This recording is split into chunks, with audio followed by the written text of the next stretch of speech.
Hello guys, welcome to my YouTube channel. তো আজকে কথা হবে হইচইয়ের যে ওয়েব সিরিজটা বেরিয়েছে মন্টু পাইলট সিজন 3। প্রায় 4 বছর পর বেরোলো। 2022-এ সিজন 2 এসেছিলো, 2026-এ সিজন 3 এলো। তো আমি হাসি একটাই কারণে, যে এটা ভেবে যে এটা মানে মন্টু পাইলট সিজন 3 আনার কারণটা কি, মানে কেন আনলো, কী উদ্দেশ্যে আনলো, তার আমি কিছু আমি নিজে নিজে কিছু ব্যাখ্যা ভেবেছি। এক, প্রথমত এটা ওয়াই সো সিরিয়াস, মানে যিশু সেনগুপ্ত আর সৌরভ দাসের যে মিলিত প্রোডাকশন, তারই সেই প্রোডাকশন করেছে এই প্রডিউস করেছে এই মন্টু পাইলট সিজন 3। তো আমার মনে হলো সেটা একটা কারণ, যে যেহেতু সৌরভ দাস তার প্রোডাকশন হাউস থেকে কাজ করছে, তো স্বাভাবিক সেই যে ক্যারেক্টারটা তাকে সবচেয়ে বেশি জনপ্রিয়তা দিয়েছে, বিল্ড আপ দিয়েছে তার কেরিয়ারে, সেটার একটা সিকুয়েল এনেছে আর কি। এটা একটা কারণ। দ্বিতীয় হচ্ছে যে আবার সৌরভ সোলাঙ্কির একটা কেমিস্ট্রি বিল্ড আপ হতে পারে, একটা তৈরি হতে পারে, সেটা একটা কারণ। আর অনেক দিন মন্টু পাইলট আসে না। মন্টু পাইলট এত ভালো একটা সিরিজ হয়েছিল, বিশেষ করে সিজন 1টা। তো সে তারই সিকুয়েলগুলো পরপর যদি আসে, একটু হইচই একটু জনপ্রিয়তা পাবে, এইসব বিভিন্ন কারণে আমার মনে হচ্ছে এটা বের করেছে। এছাড়া কোনো কারণ নেই এই সিরিজটা রিলিজ করার, কারণ এখানে সেই অর্থে কোনো গল্পই নেই। মন্টু পাইলট সিজন 3 সেই অর্থে কোনো গল্পই নেই। তা বলে কি পজিটিভ দিক নেই? অবশ্যই আছে। পজিটিভ দিকগুলো, যে কটা ছোটো ছোটো কিছু পজিটিভ দিক আছে সেগুলো আগে বলে নিই। প্রথম পজিটিভ দিক হচ্ছে এর মিউজিক, এর গান। Montu pilot season 1, season 2, season 3 প্রত্যেকটার গান প্রচণ্ডই ভালো, খুবই ভালো মন্টু পাইলটের প্রত্যেকটা গান। বিশেষ করে ঈশান মিত্রর গলায় দারুণ লাগে প্রত্যেকটা গানগুলো। যে একটা মানুষ ছিল গল্প বলার, এই সমস্ত গান যেগুলো দারুণ দারুণ প্রত্যেকটা গান খুব ভালো। এখানে কিছু নতুন গান ইউজ করেছে সিজন 3-তে অবশ্যই, আর সিজন 1, সিজন 2 এর গানও এখানে রিইউজ করা হয়েছে আর কি। তো সবচেয়ে ভালো যেটা আমার লেগেছে এর গান, ব্যাকগ্রাউন্ড মিউজিক, লাইটিংয়ের কাজ ভালো। এখানে রেড লাইট এরিয়ার উপযুক্ত যে লাইটিং ইউজ করা উচিত সেই রকম লাইটিং ইউজ করেছে। আর সবচেয়ে বড় কথা, এখানে প্রোডাকশন ভ্যালু কিন্তু অনেক কম। সিজন 1 দেখলে বা সিজন 2 দেখলে বোঝা যায় যে এটা অনেকটা জায়গা নিয়ে করা কাজ। অনেক প্রোডাকশন ভ্যালু হাই, ক্যামেরার কাজ, লাইটিংয়ের কাজ দেখলে সেটা বোঝা যায়। কিন্তু এখানে প্রোডাকশন ভ্যালু লো।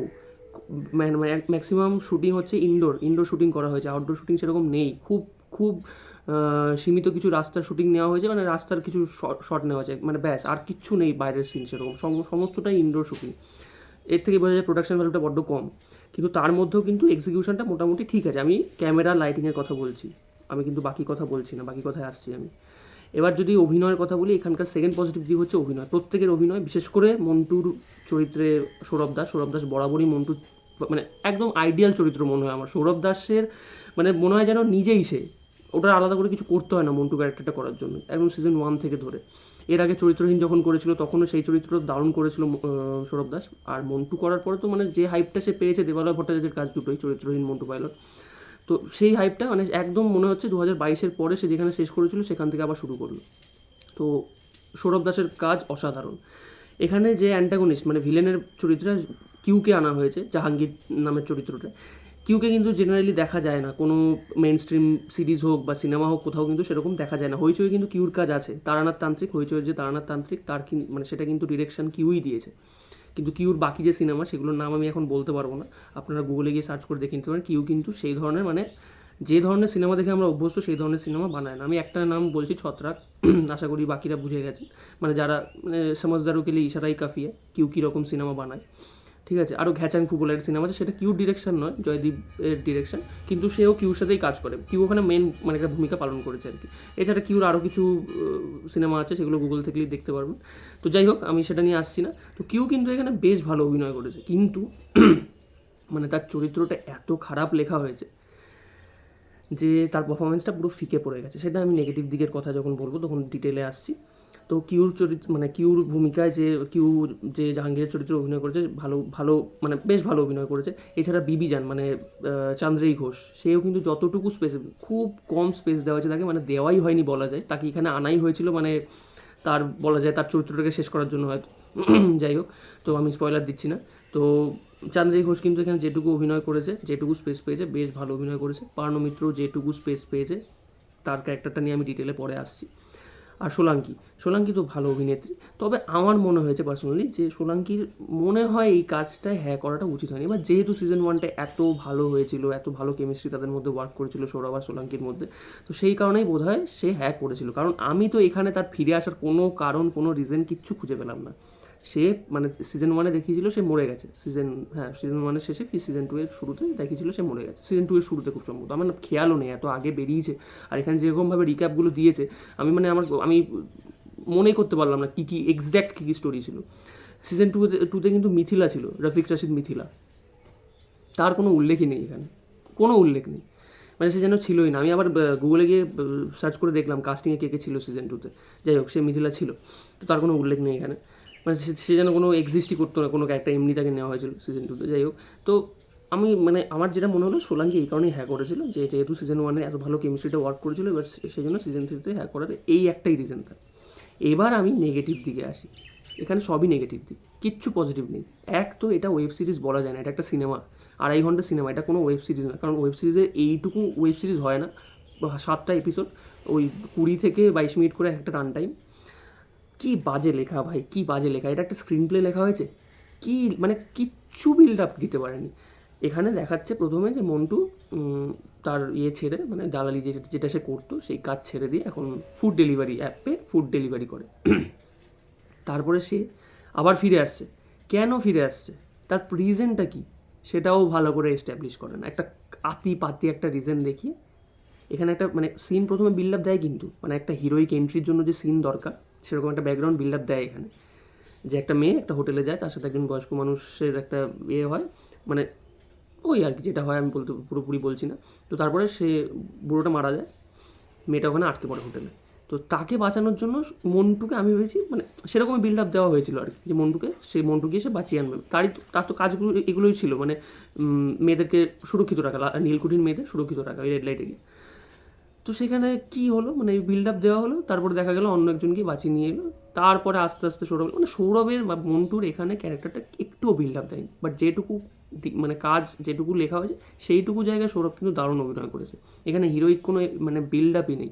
একটা জায়গায় আছে যে জাহাঙ্গীর মানে কিউর থুতু চাটায় সৌরভকে দিয়ে, তো এটা যেমন হলো, পরে যখন ভাই ভিলেনকে মারা হচ্ছে বা ভিলেনকে মারছে তখন তো সেম জিনিসটা রিপিট করা উচিত ছিল, যে এবার হিরো থুতু চাটাচ্ছে ভিলেনকে দিয়ে। এটা তো বেসিক, যে কোনো গল্পের যে কোনো কমার্শিয়াল অ্যাপ্রোচের এটা একটা বেসিক জিনিস। সমস্ত মানে যেখানে যেখানে এরকম সিন আছে, বাংলা হোক হিন্দি হোক, যেখানে যেখানে এরকম সিন আছে সব জায়গায় এই জিনিসটা, এটা তো নর্মাল একটা ব্যাপার, সেটাও এখানে নেই। পার্ণ মিত্রকে এখানে ভালো একটা কাস্টিং মানে ইউজ করা হয়েছে, কিন্তু পার্ণ মিত্রের এখানে কোনো মানে কোনো ক্যারেক্টার কোনো জোরই নেই। পার্ণ মিত্র কিন্তু একটা বড়সড় ক্যারেক্টার, পরে গিয়ে একটা দারুণ টুইস্ট আছে তার চরিত্রে, আমি একটু হালকা মানে রিভিলই করে দিলাম, কিছু করার নেই, মানে এখানে যদি রিভিল না করি না একটা কিছু নেই বলতে পারবো না, কারণ কিছুই নেই এখানে। পার্ণ মিত্র ক্যারেক্টারটা কিচ্ছু লাগেনি, কিচ্ছু লেখেনি সেইভাবে, পুরো লুকিয়ে লুকিয়ে রেখে গেল প্রথম দিক থেকে, ভালো কথা। তারপরে গিয়ে তো যখন রিভিল হচ্ছে ভালো করে রিভিলটা করে জিনিসটা, তাও নেই, পুরো মিসিং। এখানে ক্লাইম্যাক্সটা তো অতীব জঘন্য, এরকম ফালতু ক্লাইম্যাক্স আমি আর মানে অন্য কোনো সিরিজে দেখিনি। এত ভালো একটা জায়গায় এসে মানে ভিলেনকে মারা হচ্ছে যখন, বা ভিলেনের সাথে যখন একটা ফাইট হচ্ছে, ওটা একটা দেখার মতো জিনিস হবে।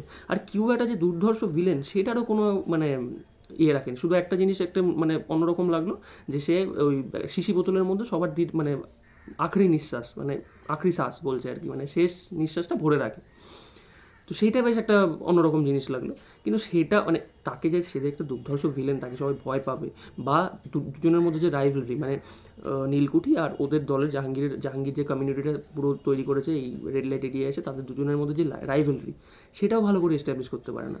মন্টু মাঝখানে পড়ে গিয়ে কীভাবে সে মানে কী বলবো নাজেহাল হচ্ছে, সেই সমস্ত জিনিসগুলো নেই এখানে। কেমিস্ট্রি তো একেবারে ওয়ার্ক করে না ওরা সোলাঙ্কির, কিচ্ছু মানে রিক্রিয়েট করতে চেয়েছে গানগুলো দিয়ে, মানে সিজন 1-এ যে জিনিসগুলো ছিল, যেগুলো ইমোশনগুলো খুব ভালো ওয়ার্ক করেছিল, সিজন 3-তে সেগুলো রিক্রিয়েট করতে চেয়েছে সেই গান টান দিয়ে, বা সেই রকম মানে ও নিয়ে যাচ্ছে আর কি সোলাঙ্কিকে নিয়ে যাচ্ছে যেখানে নিয়ে যাওয়ার কথা, তো সেই সমস্ত জিনিসগুলো রিক্রিয়েট করেছে, কিন্তু ওয়ার্ক করে না, একদম ওয়ার্ক করে না। একটা ছাদের উপরে একটা ফাইটিং সিন আছে, এখানে যে কটা ফাইটিং সিন আছে খুবই বাজে লাগে দেখতে, যেখানে মন্টু আগে যেরকম ছিল একদম বাঘের মতো ক্যারেক্টার, সেখানে মনে হচ্ছে বেড়াল হয়ে গেছে।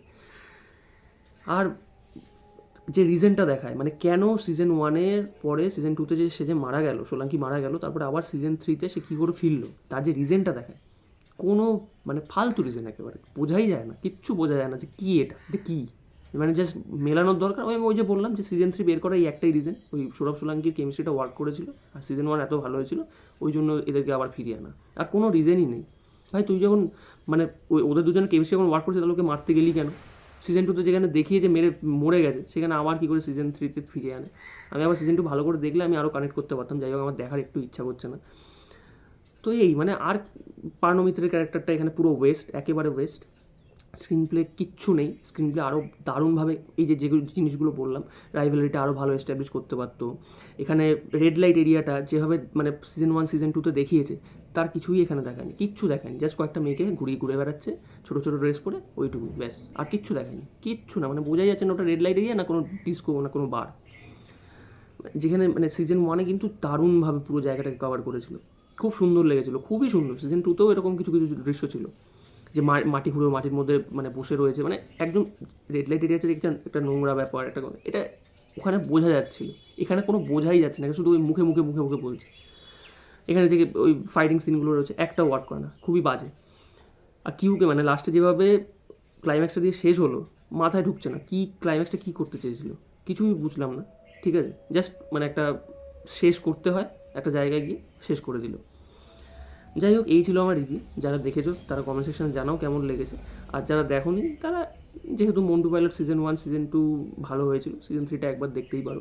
কিন্তু খুবই বাজে লেগেছে, মানে খুবই ডিসঅ্যাপয়েন্টেড হলাম। দেবালয় ভট্টাচার্যের কাজ আমার খুবই ভালো লাগে, এদিকে ইন্দুবালা ভাতের হোটেলের মতো কাজ সে করেছে, আর এদিকে মন্টু পাইলট সিজন 3-র মতো কাজ সে করছে।